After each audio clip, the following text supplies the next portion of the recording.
be a legend. When it's on the line, seize the moment when the moment's right. Come on, you're in this fight.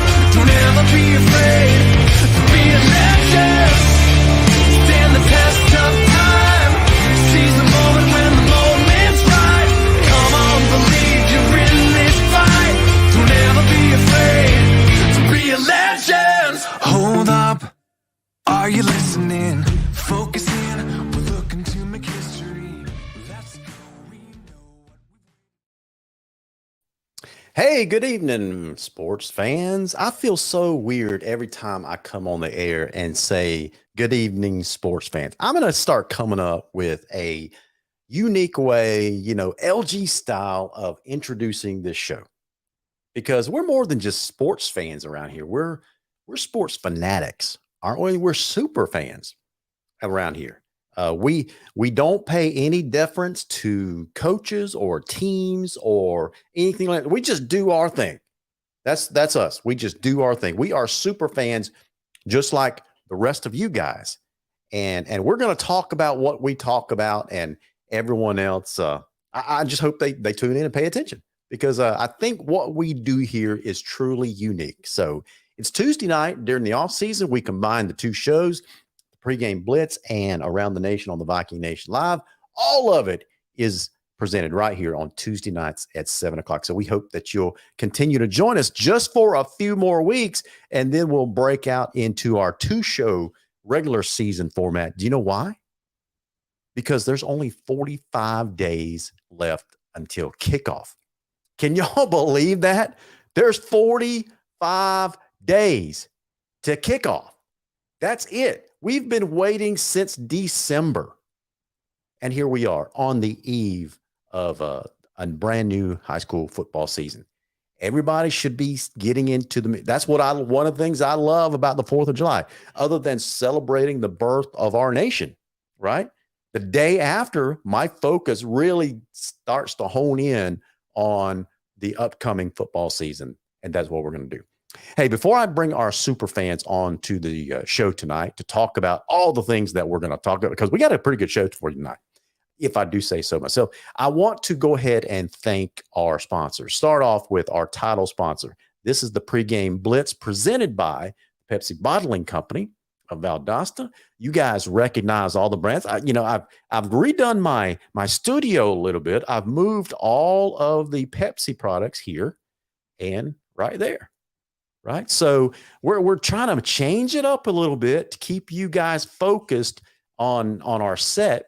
I've also added something else right there for all you cat fans right there, called the Viking Nation right there. So anyway, we want to thank the Pepsi Bottling Company of Valdosta for all the wonderful products that you guys produce, like Mountain Dew, Pepsi, Rockstar, Mountain Dew Energy, and my personal favorite, Mountain Dew Spark, because it will truly give you a spark. So thank you, Doyer Deloach, and all the fine folks at the Pepsi Bottling Company. We also want to thank our buddy Tim Stickman Neesmith with A Shade of Perfection. If you guys ever need custom shades and blinds, give Timmy a call at 229-251-3479 or visit his website, shadeofperfection.com. We thank Josh Batson and Justin Haskin at the Migraine and Spine Clinic of Valdosta. You guys lift heavy things outside because you got extended daylight hours, and you mess up your back, or you start to suffer from migraines. Give these guys a call. They are certified headache medicine specialists. Give Josh Batson and Justin Haskin a call at the Migraine and Spine Clinic of Valdosta, 229-333-9838. We have a special relationship with Kyle Conger and White Oak Investment. He's a great sponsor. He's recently upgraded his sponsorship to include sponsoring the White Oak Investment Hotline. So let me give out that number. If you'd like to be a part of the show tonight, call us and give us a little preview, maybe some bragging on your favorite team. Give us a call at 229-469-1205. The fine folks at White Oak Investment, they can help you navigate these turbulent times. Stock market's up one day, it's down for the next 3 days. It's up, it's down, it's up, it's down. So I trust Kyle to help me navigate those waters. We want to thank you. We want to thank you. We want to thank Verizon Wireless on Perimeter Road. My boy, Matthew Godwin at 229-244-5855. Sent him another referral the other day. Somebody called me up, said, hey, I need the latest iPhone. Mine's kind of messing up a little bit, but I've got the iPhone 8, need something new. Give my buddy Matthew Godwin a call. If you ever need iPhones, Androids, accessories, small business accounts. Guys, you don't have to be from the Valdosta area to give Matthew a call to get him to help you. We also want to thank Steve Nichols, Freedom with Steve Nichols. I was talking to the guys backstage before we went live tonight. This week, I've been pulling double duty. Some of you guys know what I'm talking about because you watch the show in the morning too, Freedom with Steve Nichols. Steve is taking a much needed vacation this week. So I've been substituting for him, hosting his show for the first couple of days this week. Tomorrow will be the last day. We'll take a hiatus on Thursday and Friday and kick it off again on Monday morning. But if you want to join me first thing in the morning, tomorrow morning, 6 to 9 a.m., tune in on Facebook at Freedom with Steve Nichols, and we'll have a good time. We've been talking about freedom. We've been talking about the Second Amendment. We've been talking about all these crazy mass shootings and what's possible solutions. We've been talking about T-Splost. We've been talking about local officials and politicians and everything in between. So give us a shout. Freedom with Steve Nichols on Facebook from Monday through Friday, 6 to 9 a.m. And we also want to thank Commercial Banking Company, 229-850-8848. These guys are truly your hometown bankers. You get tired of working with the big boys. I'm not going to name them. You know who they are. They're lacking in customer service. Their rates really aren't very much better than all these other local banks, including Commercial Banking Company. Guys, if you need a mortgage loan or an auto loan before they get just crazy high, give these guys a call at Commercial Banking Company because they can help you out. 229-850-8848. And it's really a cool thing to help a local business as well. And these guys, you don't get any more local than Commercial Banking Company. So we want to thank our fine sponsors. And with that, let's go ahead and bring on our super fans. First up, longtime super fan, George Braddock. How are you, George? Larry? Doing great, man. Doing great. Looking forward to talking football. Listen, man, do you have like 2 recliners in your living room? You know what? We had a bunch of family in for the 4th. This over the weekend. Yeah. We have an extra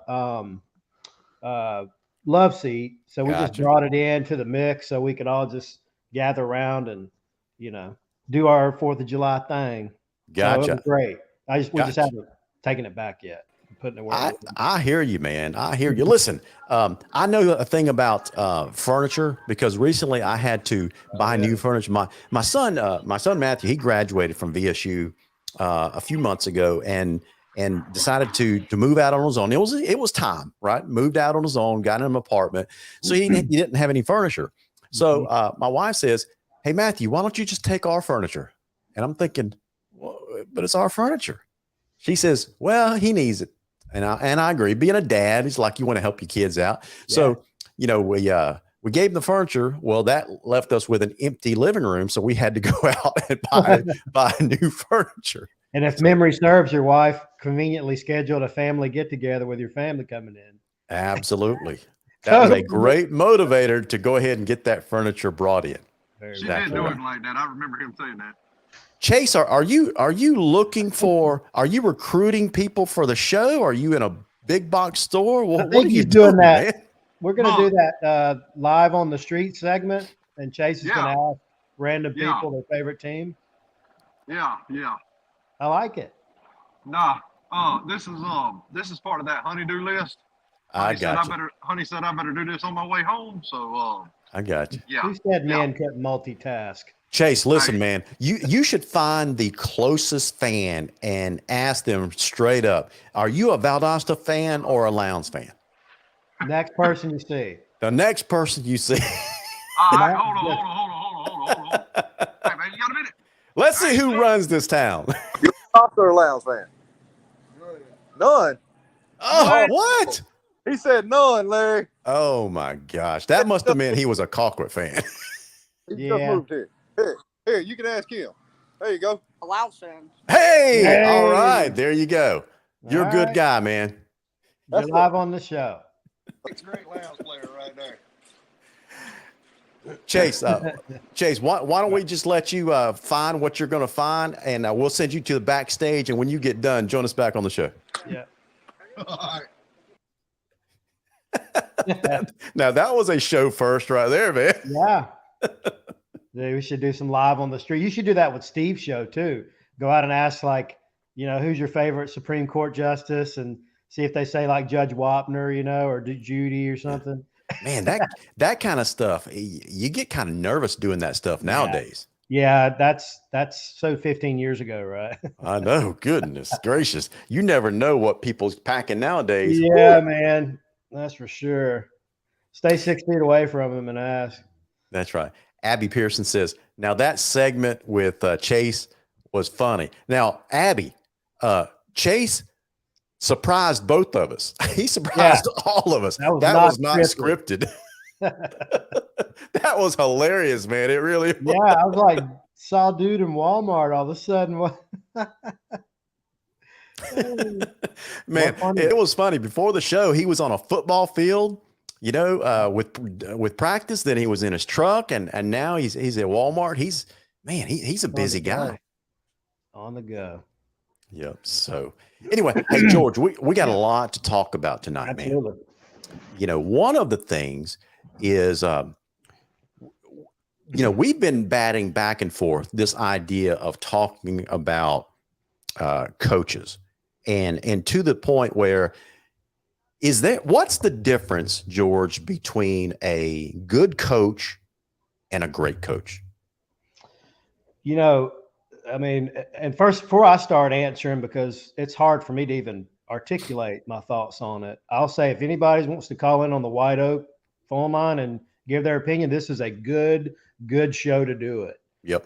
But that said, I've kind of had mixed opinion on it. Do you define a great coach by accomplishments? In other words, once they get the title, does that push them up into a different level? And I think it does. Right. Is a good coach one that's earlier in his career? I mean, I think there's different ways you can look at it. I think a good coach will tend to talk about, when you talk about those 4 pillars, I think he's going to be, blameless among the administration. I think he's going to be able to rally his community, right? Rally the players around him and kind of have a cohesive team. And I think really, once you start separating good from great, it really comes down to W's and L's. Yeah. Now some will say, let's talk about W's and L's first. Some will say that, the most important function of a coach is they're an educator first at the high school level. Right. And they're right. Because you have to have a teaching certificate in the state of Georgia to be a head football coach. Yeah. So they're right technically. Yeah. But when we're talking about high school football in Georgia, specifically middle South Georgia, and you can make a big argument in the Metro Atlanta area now as well, where football is king. We pay coaches like they're kings, right? And so whenever you introduce a lot of money, the more money, you've been in the professional field long enough, the higher the salary, the more the higher the expectation. Yeah. Right? And so when it comes to head football coaches, we recognize the importance of high school football because it is usually the money generator for a lot of sports. It funds a lot of things at the school. Yep. And so we pay head coaches accordingly because we understand how important that position is. So obviously there's a high importance or a high emphasis placed on winning. That's why you're there. You're to win football games. Now, there's some ancillary duties that we all like a head coach to fulfill, right? And we'll get into that for a second. But I think you hit the nail on the head. First and foremost, you got to have the W's. Yeah. And I think that's really reason why some head coaches are reluctant to schedule a super strong non-region schedule because their region schedule is usually pretty tough. Right. You don't really know how that part of the schedule is going to go. So you kind of, let's be honest, you kind of pad the to pad the W's a little bit with the non-region schedule, don't you? Yep. Yeah. And then That's over just time, real world. it is. And over time, I think it depends. I think it's philosophical, but I also think it depends on the year. Like if you have a very young team, your non-region schedule might want to reflect, Ware County this year, for example, has a very weak region. And so if we were to play a very weak non-region and then come in and play a kind of a weaker region, how do we stack up in the playoffs? But that's kind of getting away from the point of the question, which is how do you define a good coach, great coach? I think in that respect, a good coach can know how to navigate through those challenges in terms of setting his team up for success, depending on the team he has to put on the field. Yeah. And so I know you have to schedule them a couple years in advance to get your home and homes in place and all that. But I still think it comes down to you. How many great coaches? I tried to look at this before the show. Here's what I came up with: great coaches who have no titles. Okay. And I primarily pulled it out of the college ranks. So you got Frank Beamer, Okay. Pat Dye, Mark Richt, Bo Schembechler. Everybody, those are household name coaches. If you're any sort of a fan, Now, I'm gonna push back a little bit. They do have some titles, albeit they're SEC titles, but they don't have national titles. I think that's your point. I think when we talk about college, we talk about a national title. When we talk about high school, we talk about a state title. Gotcha. Okay. But that's fair to say because Mark Richt, I think, won the SEC in 2002, if I remember correctly, and went on to maybe beat FSU in the bowl game. But that said, my point is these are good coaches. Correct. And they're good men, and they have a good reputation and good character and all these things. But are they Nick Saban? Are they Kirby Smart? Are they these Urban Meyer? No, they're not on the same level. And that's when I start separating the cream from the crop. Okay. On that level. That's fair. Oh, Chase, why don't you jump in? The question was, we've been talking about it kind of off air all throughout the week is, what is the difference in your mind between a good coach and a great coach?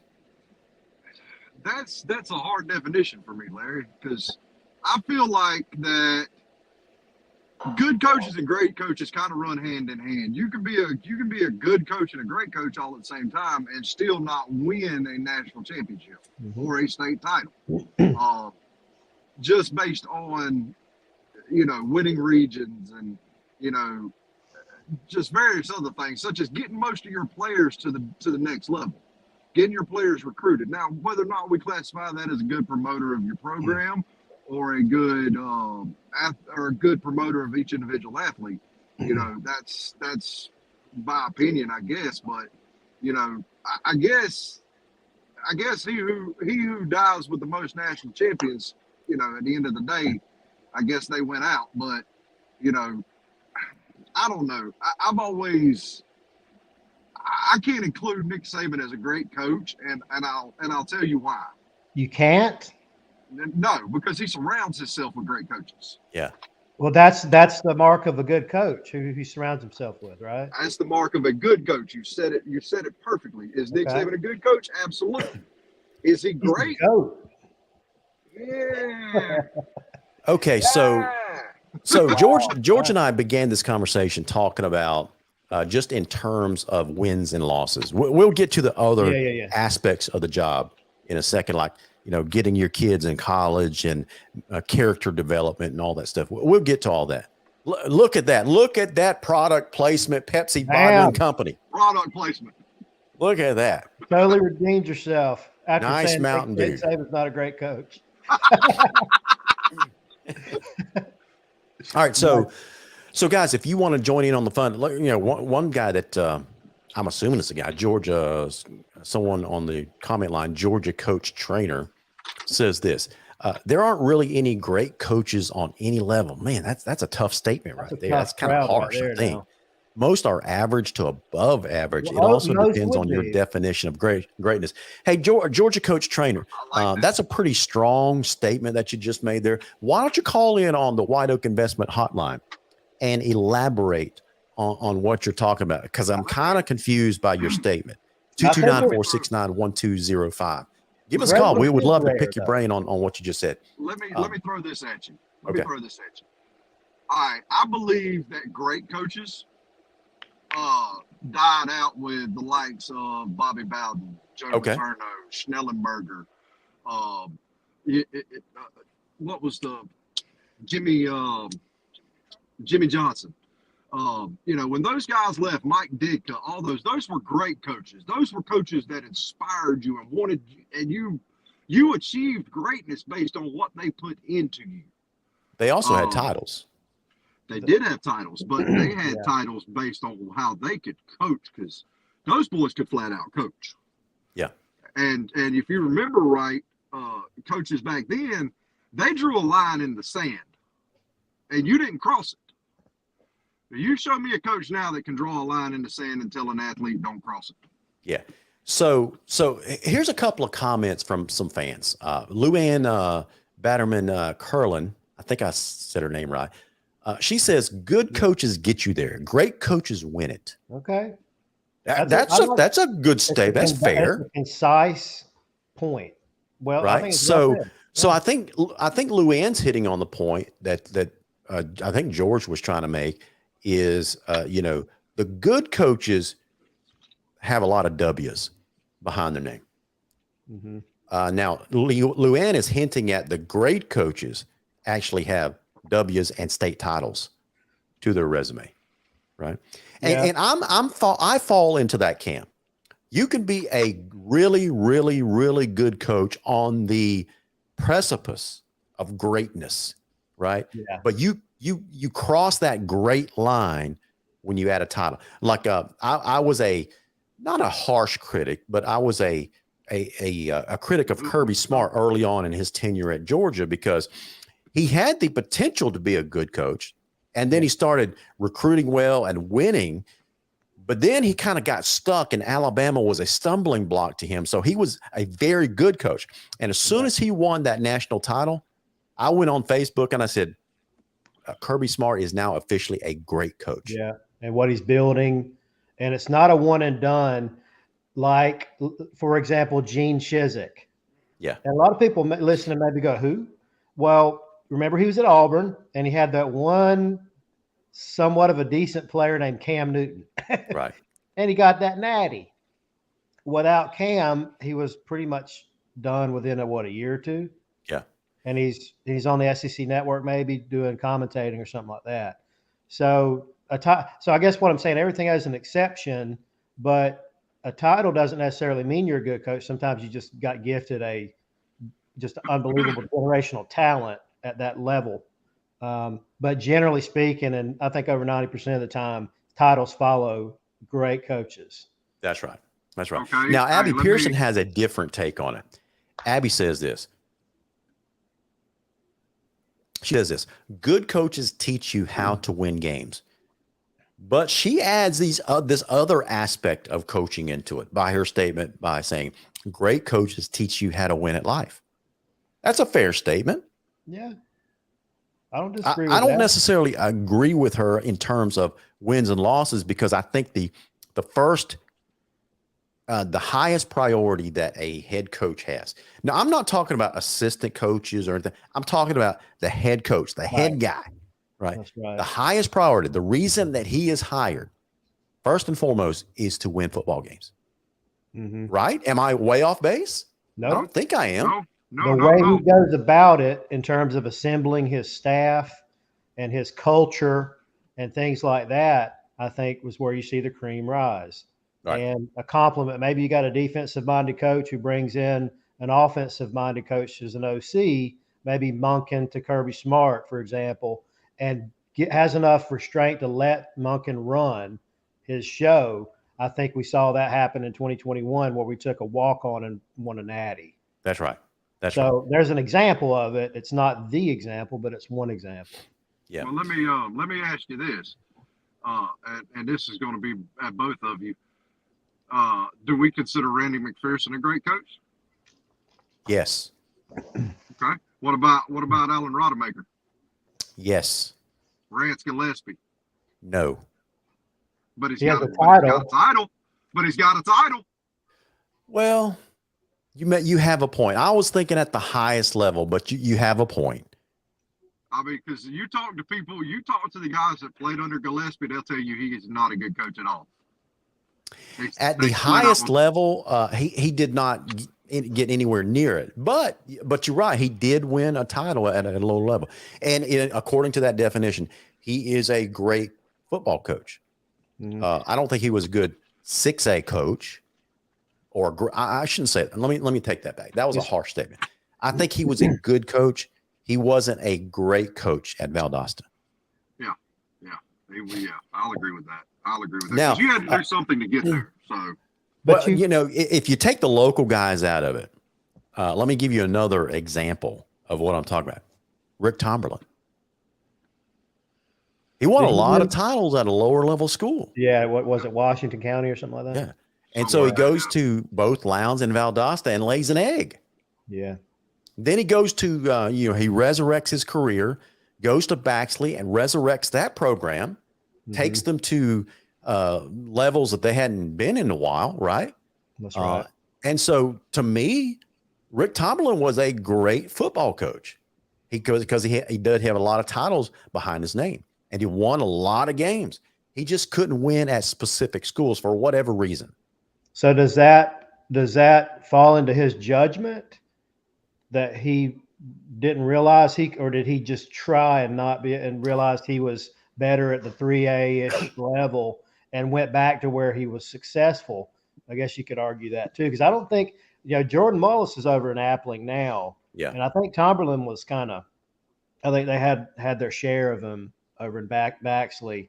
And so you've got a young guy over there now. Jordan Mullis has got a lot of excitement going on, but I just wonder is that just a bump in the road for him that he figured out maybe 6A, 7A ball wasn't his, cup of tea, and he found better success back at the 3, 4A. I don't know what Washington County is. I'm assuming 2, 3, 4, somewhere in there. Probably something like that. I haven't kept up with him for a while, but sometimes coaches, you asked me a question specifically about Tomlin. Sometimes coaches just, they're just not a good fit for certain programs. They get hired, and for whatever reason, they just weren't a good fit. Justin Rogers was not a good fit for Colquitt County because of the time period that he was hired in. Yeah. Right. Immediately following Rush Probst and that controversy, he was just not a good fit. That fan base and that system was not ready for him. Yep. no, not at all. Is that a failure on his part to recognize that? Yeah, it was a failure. I mean, is that think about a Phil Jackson in the NBA. Yeah. He's won so many rings, but he always showed up when it was like Shaq and Kobe or Jordan and crew, right? And Pippen, yeah. So is he great, or he's just smart enough to know when to be in on the gig, I never saw him take a last place team and go from cellar to, to the penthouse in a few years. Well, you just made Justin Haley's argument for him. He's not on the show tonight, but he always basically says coaches win titles with great athletes. Well, to an extent, yeah, but you can see plenty of examples of the other, but it's sort of that art of war stuff, right? That Sun Tzu stuff, don't fight a war that you can't win already. So it makes me wonder, are some coaches just adept at finding the right, fit and running with it, and others saying, "I'll take any program any day, bring it." I don't care if it's burying. Excuse me. There's something in my throat there. Yeah. Somehow that sounded like burying when I said that. Yeah, it did. I meant to say bacon. Yeah, it could have been bacon.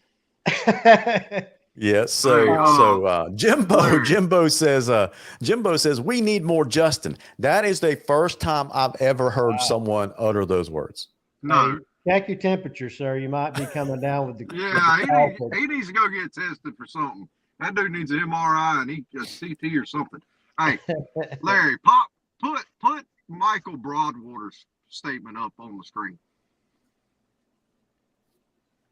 If he's hired to win football games, why does he need a teaching certificate? That is a question I have been pushing to be answered for years. Because he is an educator first. Yeah. That's why. And there's certain would you say there's certain, well, I guess they could evaluate someone's background without Yeah, have a certificate. because we have to even at Pop Warner, even in Pop Warner and UYFL, you have to go through you have to go to the sheriff's department and have your background ran by the sheriff's department. Yeah. Well, because they also are around kids all day long. They actually teach classes. You have to think about every high school in the state of Georgia plays by these rules. Not every school allows their head football coach just to focus on football. There are a number of them that actually teach classes, whether it's PE or weightlifting or what, but they teach classes with students in them. So in order to do that, they do need to have a teaching certificate. I'm gonna raise my hand for this. Yes, sir. I went to school when Milt Miller was the coach at Lowndes. I ain't never see him in a classroom ever. Never saw Randy McPherson in one either. He was AD at one point for a while. Yeah, Randy was. Yeah, Randy and Milt Miller were both athletic directors. But my head football coach at Berrien High, he taught throughout the day. He was the PE coach. Yeah, we had PE. Health and education was another one that was pretty popular. Now, we're not suggesting they're academics by any stretch. Yeah. And so, Broadwater follows up with. I like that. I like that. George said, we're not saying they're academics. No, I'm not saying they're teaching calculus. But so Michael Broadwater says that at some schools, the head coach doesn't teach a class. Well, that very well may be, but here's the deal. Football coaches, especially at the high school level, what's the average tenure of a head coach at a high school? 3 years? It's probably 5 or less, I would think, too. Yeah, so that means they bounce around from school to school to school. So you got to have basically a universal requirement. Yeah. Yeah. You can't just judge it on Lowndes or Valdosta or whatever. And for tenure for the state and things like the benefits and all that, it's probably just cleaner to do it that way, right? That's right. Yeah. But I mean, like some states have allotted to start letting schools hire outside of the teaching certificate for coaches. Yeah. Because some states have learned that just because you're a teacher doesn't make you a football coach. Sure. Yeah, I understand that. Well, let me. That brings me to my second question. It's a follow-up question, guys. It's a follow-up question, and that is, do we judge head coaches too harshly? Yes. In what way? Yeah, both of you had differing answers. I think you can see me sitting in my recliner, and generally the Monday morning quarterback name come from somewhere, right? I mean, it's people who's saying, why didn't you do this, or why did he run that play, or why did he, second guessing everything after we have the hindsight being 2020. I think even if you win a title, I think there's people who question certain things. It's just people giving their opinion. So I generally think we're too harsh. That's my opinion. I'll go along with that to a certain extent. And I say I'll go along with that to a certain extent because I believe we judge them too harshly because sometimes our expectations doesn't meet reality. Yeah. Our expectations may be, state title every year, but I mean, let's look realistically at the talent level they have that year, and let's look at it and go, we may not have the talent to get there this year. I mean, you could put Nick Saban or Kirby Smart in with some talent, and they're not going to get there because the talent is just not there.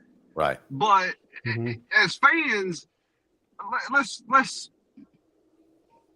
use. Go back about help me out, Larry. About 5 years ago, whenever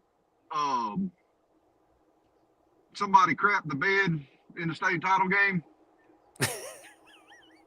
Look, I'm trying to be nice. I'm trying to be nice. I love Randy McPherson. You're speaking in I riddles.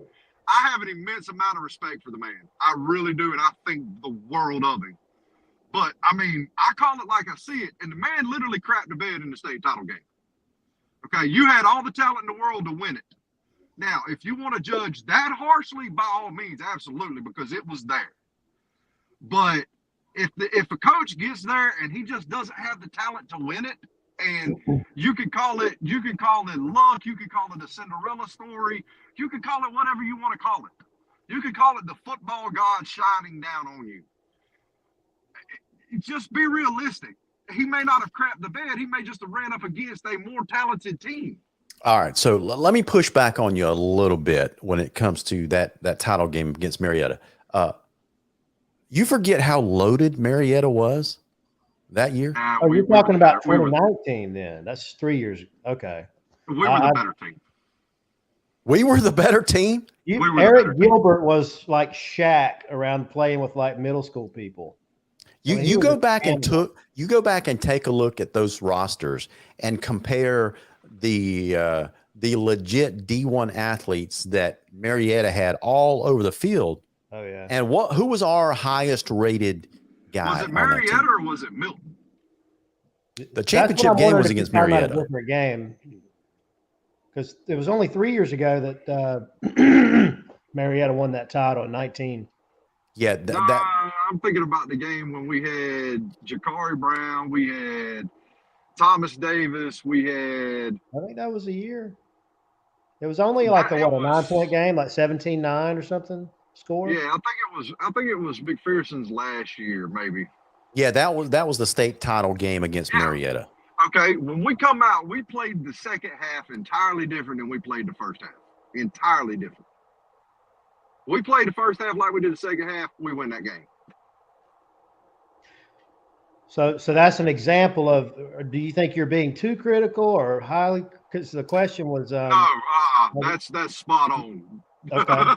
Well, this is a case where you have two Lowndes fans disagreeing with each other. I think Chase is being overly harsh on McPherson in that particular game. Now he did blow some games, like the game against McEachern several years before that. No. Don't bring that up. We'll have fights on this. We'll have fights on this show in the comment section, Larry. Don't do that. Don't get these fans started. I'm telling you, don't. Now Tim Neesmith agrees with you, Chase. He says we still should have won the game. Okay. Thank you, Tim. Now, Michael Broadwater says that he says he disagrees on Randy because he lost the game because his best player was on crutches in Gary Osby. Okay. What was he? Was he a skill position player on offense? Yeah, he played both ways. He was a running back and a linebacker, middle linebacker. I thought he was a linebacker. I couldn't remember which way. He was really next level. You know, he was basically the heart and soul of the team that year. That Gary was inside the 25-yard line. Yeah, Gary was inside the 25-yard line. We're putting Gary in at running back because you're not going to stop him. Right. I mean, you can limit him, but you're not going to stop him. But all like, right, when it before comes we to get, coaches and us being you critical, can't go from that to being too when harsh on the coach. Well, when we're considering, like I said, look at your talent, look at what they're going up against, and evaluate how. All right, I'll give you a prime example. Look at Jamie DeBose. Look at his halftime adjustments. His halftime adjustments was a weapon. No matter what, he could have been out talented, but his halftime adjustments made all the difference in the world. Chase. Whereas his halftime adjustment was Ja'Cory Brown. the defense had to stop him, though, Larry. So I'm just saying, man, when you got Ja'Cory Brown, you find a different hole to run him through, you know? Well, I agree. I agree with that to a certain extent. But there was times when, Chase Belcher was the man that was lifting the team up, putting him on his back. Yeah. So, hey, before we, spend too much time examining Lowndes, it's a really, really good discussion. But what the launching pad, the question that led into that was, are we overly harsh on head coaches? To an extent, I like George said, yes, to an extent. Yeah. Well, and I don't think it's coming from a bad place.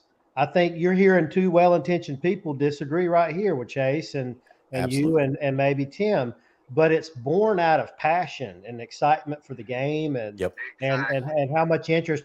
But that same interest generates the revenue and makes it successful. So I don't think it's unhealthy, but it's like Chase said, as long as expectations are reasonable, you can't expect grades to win a state title this year, for example. Not expect it, right? So I think as long as those are being met, the expectations, and they're reasonable, I don't see where we in theory would be too critical. I think that's when somehow, for better or worse, expectations get out of whack. I think honestly, I think Jamie DuBose,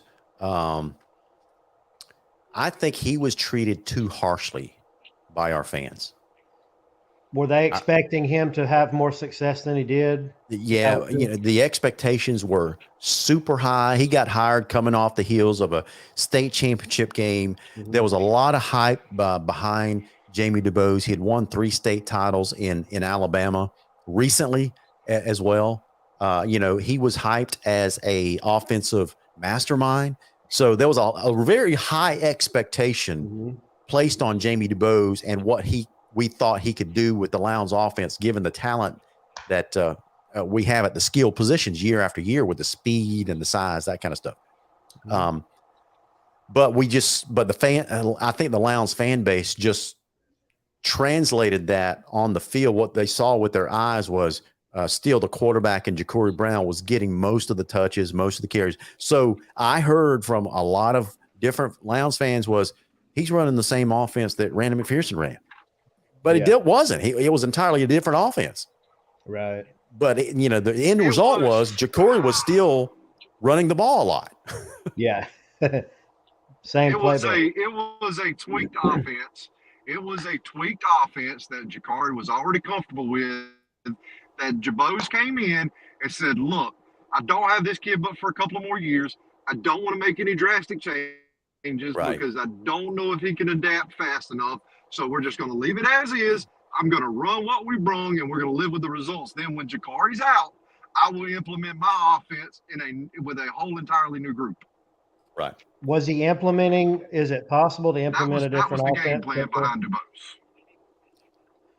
Yeah, one of the things that I think Lowndes fans were looking forward to if DuBose had stuck around was what he was going to do. What kind of offense was he going to mold and run without a Ja'Cory Brown? When he had to basically start from scratch developing a quarterback, what was that going to look like? And there was truly a lot of excitement going into this season before he decided to leave the program.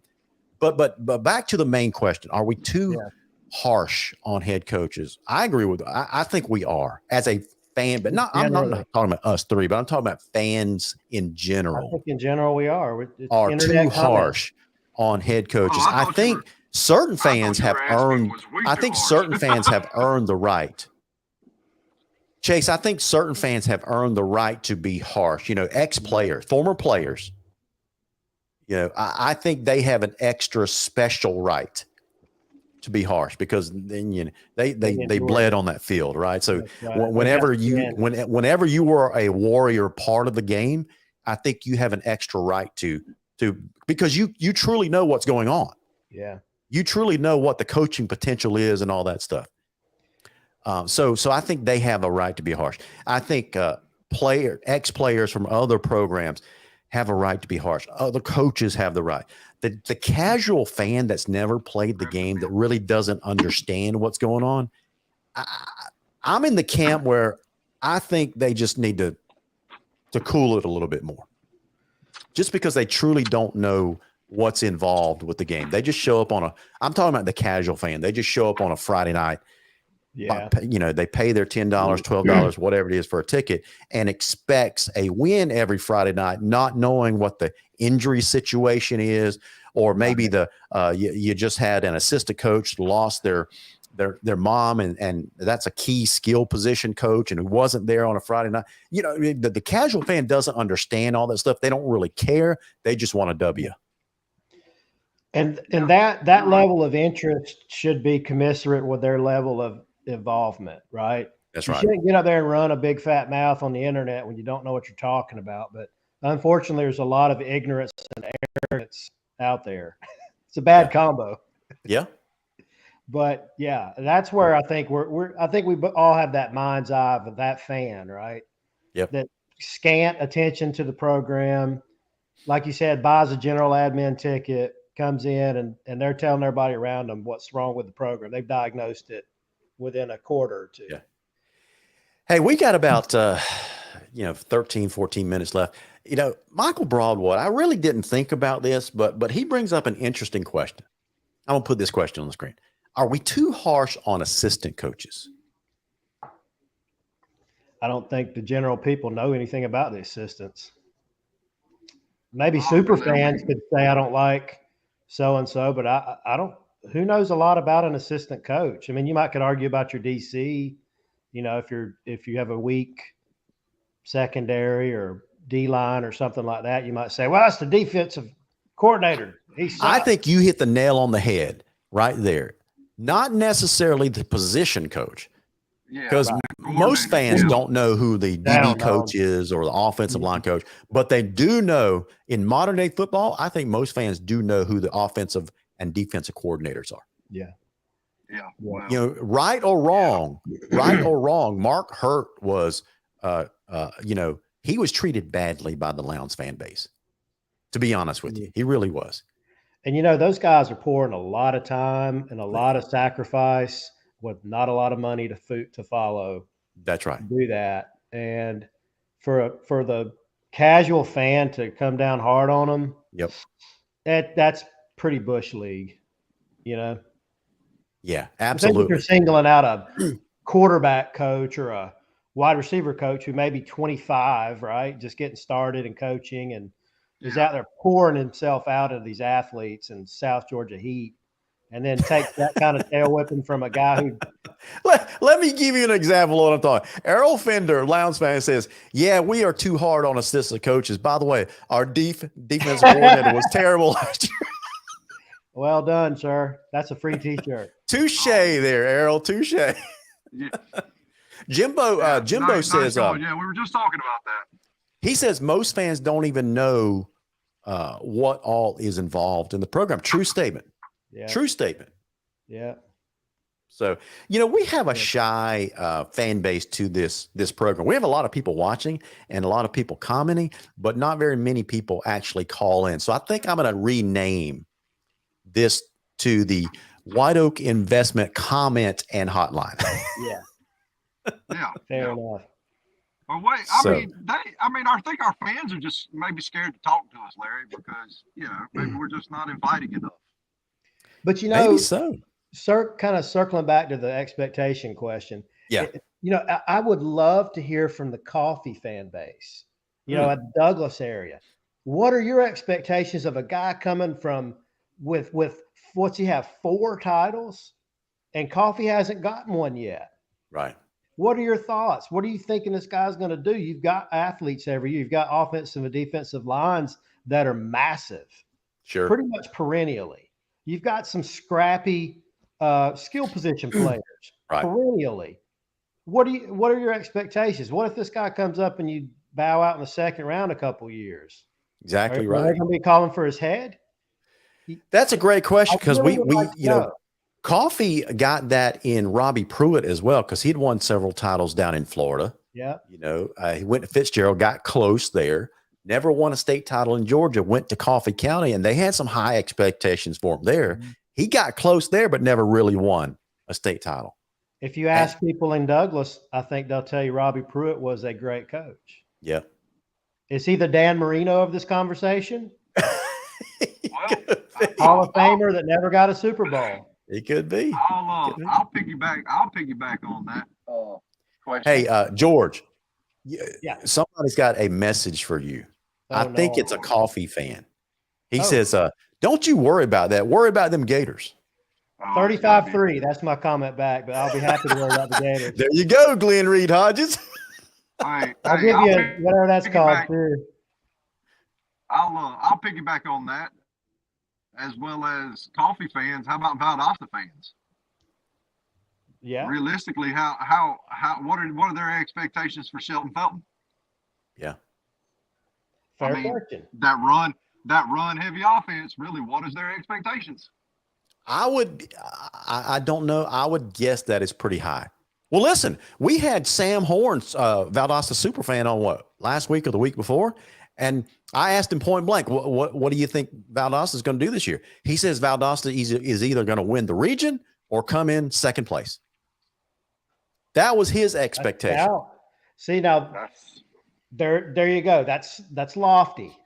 Now you always want to say our goal is to win the state title, right? Even if you're going to be 0-10. But if you firmly believe it and you really had your bets on it, you're setting yourself up for disappointment. I don't know if Valdosta might be a second. I don't see him taking down Colquitt or Lounge yet. Yeah. Hey, hey guys, Chris Pace, he is a big coffee fan. He says, year one will be Co's welcome to Georgia season. Should be good this season. If not, I'm giving him a pass. But next season, my expectations are high for Co. See, and I appreciate that comment. I think it's reasonable. I think kind of what he's saying is, let's see how he does this year, and then year two we should see a marked increase, right? I think that he's probably right on, and I think Co will probably bring it. Yeah. Hey, caller, welcome to the White Oak Investment Hotline. What's on your mind? Hey, what's going on? First, I just want to say,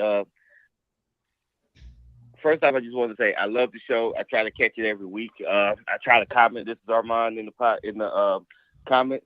And when you mentioned about the Armand, hold on, Armand. Before you get on to your comment, you got to say it, man. To every talk show I've ever heard, you got to say it. I'm a long-time listener and first-time caller. Yeah, I'm a long-time listener, first-time there you go, man. There you go. Hey, Armand, thanks for calling the show, man. What's on your mind? So when you were talking about the, treating the assistants, being harsh on them, the one thing I'd say as a player, as an ex-player, and even coaching, these kids, man, it is hard. It is so hard to get these kids to run a simple play, to teach it. And even I think a lot of times as fans, as ex-players, we forget that these are still kids. That's true. At the end of the day, there's 18, you might have one that's 19. I don't know if they do that anymore, but they're still kids. And that's just something that we just got to realize. It's kids. They're kids. And so when you were talking about the offense that the Boss was running with Jakar, I don't know if y'all watched Jakar, but, he didn't throw with a lot of anticipation. He kind of aimed a lot. But I think they just played with his strength as opposed to saying, hey, you know what? This is what this kid's good at. Let's build around that. That's right. Sure. Hey, Armand, you bring up a really, really good point. We as fans often forget that the livelihood of these coaches depends on a bunch of 15 and 16-year-old kids. Yeah. Yes, sir. Hey, Armand, I'm curious. Are you a coach? I coached like Little League. I coached in Parks and Rec couple years. Okay, so you've worked with players at one level or another. Okay. Are you from Valdosta? I even say again. Are you from Valdosta? Did you play at Lowndes or Valdosta? Oh yeah, I played at Lowndes class in '98. Cool. I love to say this. We broke the streak in 1997. Man, you graduated the year before a state title. 2 years. 2 years before a state title. I got you. Yeah. Nice. Yeah. So we had Brandon Coward, TJ Lofton, Morris Lane. Who else on that team? Tim Harris, Bull, right? Vernon, Sweet Pea, so Big Bull. Big Bull, Jay Rattler. Here's one thing that a lot of people do not know about Jay Rattler. He came to Lowndes High as a quarterback. Yeah. He was a quarterback. Then he morphed into the tight end to a defensive tackle. So that's something I would tell you. That's quite a transition. Yeah. He turned into a monster in the NFL, man. That dude is huge. Wow. Look, Jay hit you hurt different. I bet. He Yeah, gets on the, yeah. he gets you on the left side, your right side hurts probably. Yeah. Oh yeah. Man, He Jake- knock your insides loose. Man, like what I tell you, man. Like I was in the I joined the Army, and I was Okay. just Thank you for flipping through the service. channels. I see Auburn, and they say Jeremiah Ratliff. I'm like, I know that name, and I look, and it's Jay. I'm like, well, goodness, when did this happen? but yeah, man. Well, listen, dude. Awesome. Hey, before we let you go, first of all, thank you for your service in the military. Thank you for calling the show for the first time. We hope that you become a regular caller. I mean, this is a pretty insightful call that you've made here. Let me get your opinion on this upcoming season. If you had to handicap the new Region 17A with Lowndes, Colquitt, Camden, Valdosta, Richmond Hill, how would you rank these teams? Right now, I know it's hard. It's kind of an unfair question right now. A lot of question marks, Well- but it's kind of fun as fans. well, this is what I'm gonna say. We're gonna beat Valdosta, that's for sure. We're gonna beat Camden. Richmond Hill just takes the place of Tifton. Yeah. And once again, I think our only really stiff competition is gonna be up there in Moultrie. Gotcha. That's what it is year in, year out. So you're looking at Lowndes Lowndes or Moultrie should be the favorites. I think Valdosta will improve tremendously from last year, but I just don't think they have the talent to beat Lowndes or Moultrie, to be honest with you. Here's what I think about Valdosta. Everyone is talking about how run heavy they're going to be because they're searching for a quarterback like a lot of teams are. Guys, I think if they are 75% plus run, then they're going to have a tough season.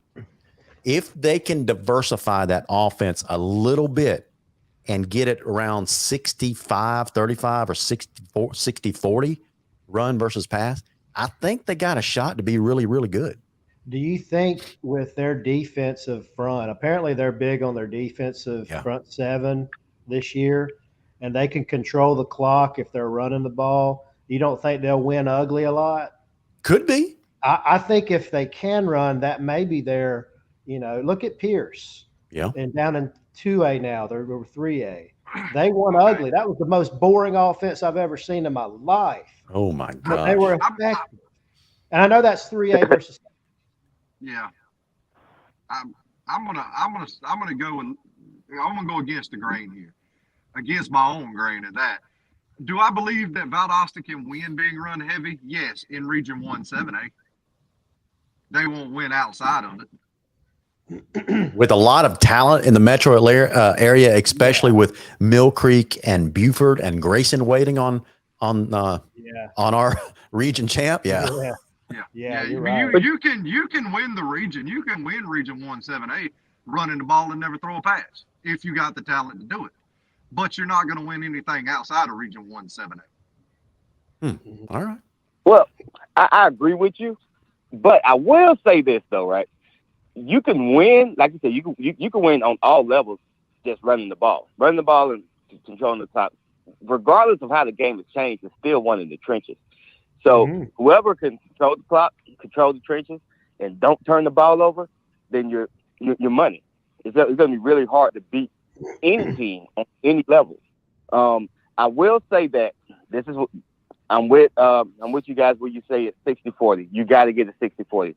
You got to have a balanced offense, especially going against those teams in Atlanta. But running the ball might not be a bad idea. You try to lean more on the run because if you can keep their offense off the field, then you go. That's where I was. Yeah. But you're right. If they start loading up the box on you and even the safeties playing linebacker, I mean, it's going to be increasingly harder to run. So if you start stalling out there, then you start leaning on your defense, and then the defense gets tired, then the wheels start coming off, and that's right. Spirals that's out right. of control. Hey man, well, guys, we are overtime, so we're gonna bring it to a close. Armand, thank you so much for the call, man. We hope you become a regular caller. Oh yeah, I'll be back next week, boss. All right, man. Have a good weekend. All right. See you. Bye-bye. You too. Well, guys, thank you so much for a riveting man, that hour just flew by. Really, really good conversation tonight. We didn't even get into our third topic, which was beginning to talk about a preseason ranking. So let's open the show with that next week. And so, anyway, so thank you guys so much for tuning in to the pregame blitz tonight, presented by the Pepsi Bottling Company. We hope you guys have a fantastic week. Join us again next week as we have even more fun. Until then, for George Braddock, Chase Garnto, Larry Godwin, go Vikings. Go Gators. Go Gators. Get it in, man. Get it in. Go Dogs! See you guys. Have a good week. Yes, I'm talking about Friday night. See you.